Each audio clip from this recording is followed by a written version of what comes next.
the most out of your time at work with Karen Gately. Leadership and People Management Specialist. Good morning, Karen. Very happy to have you on board this morning to talk us through, on the back of Mother's Day, working mums. We're going to find out all about them. Yes, exactly. I've been a working mum for a very long time. My children are a lot older now. I've got my last one in high school, but, you know, it's obviously something for a long time that has been an important part of blending my two worlds, you know, being mum and being an employee and then obviously a business owner. Well, firstly, happy Mother's Day for yesterday, Karen, and to all the mums and mum figures out there. Let's talk about balancing that mum life with the work life. When you have kids, do you feel that need to put your career aspirations on hold?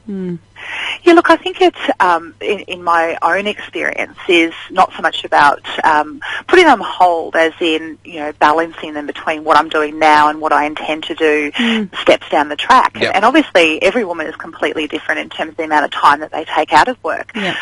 You know, we can't assume that everybody's going to have numbers of years off. You know, whatever's right for you and your family is fine. It's then about saying, okay, well, with that impact, that time away, etc., what's that reasonably going to mean in terms of, you know, what steps I need to take. So you can still be getting valuable experience and training and doing things that progress your career if that's what you choose to do, you know, if you are taking time out to be mum as an example. So the aspiration comes from our heart. You know, it might be something that we, again, as I've said, practically have to delay for a number of years, but it doesn't mean we have to lose sight of that. Definitely. Is there a fear in taking time out of the workforce that you may be left behind or you may find it hard to get back in? I can imagine that would be a fear that a lot of women have.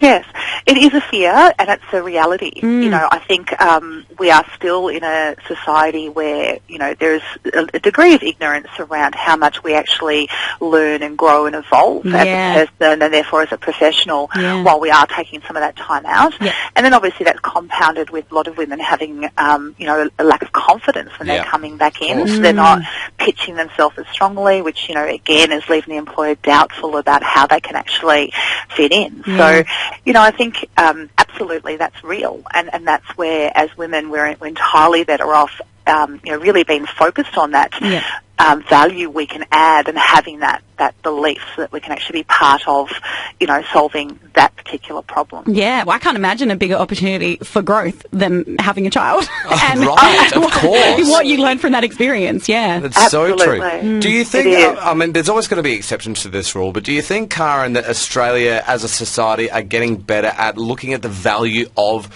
either the pregnant woman or the working mum? Yeah, look, I am hopeful around this. I do see a lot more open-mindedness and respectfulness, and again, that, as you said, that valuing of what it is that we're learning when we're not in the workforce. But I still see many, many examples that is unacceptable. Oh, look, I'm not open to candidate pools of women in a certain age group in case they want to have a baby.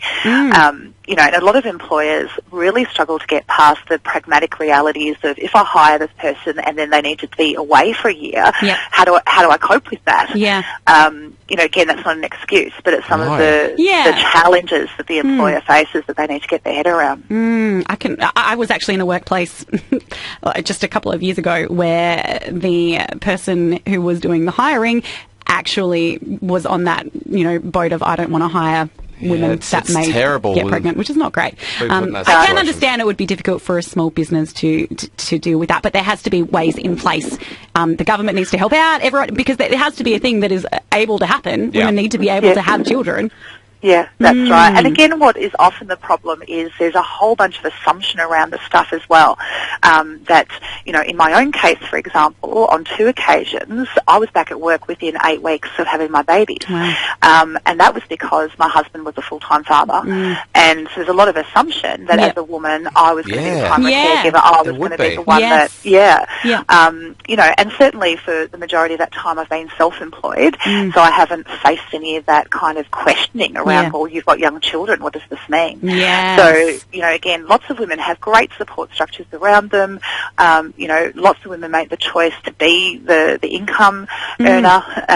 You know, so again, when an employer's sitting there saying, well, this young woman's 28, she might be having a baby, you know, what they might be thinking might might be completely wrong. She may just need like 8 weeks off. Yeah, absolutely. Well, you did mention, Karen, that you, of course, have been self-employed for a long time. What if you are thinking about starting a business, but you're also planning on starting a family? How does that work out? How messy does it get?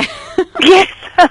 Well, starting a business is always challenging, but again, it comes back to that support network. Who do you have in your world that can support you to make it possible? It's like any challenge when you're a parent, whether you're a mother or a father. You've got very real obligations to be a caregiver. Yeah. And obviously when you're running a business, sometimes you're having to dig deep in terms of the hours you invest or potentially even be away from home or energy or sleep.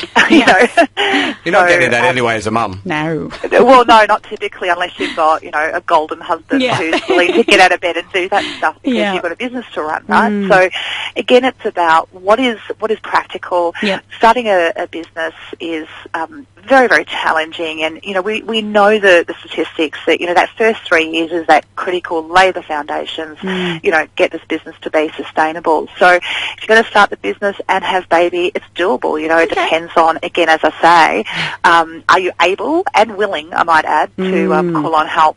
Yeah. Well, to all the working mums out there, we salute you. Get out there and kick butt. Yeah. Karen, we'll have you back again next Monday talking about International Family Day and maintaining that work and life balance, which is something that we all struggle with from time to time. Catch you next Monday. Thank you.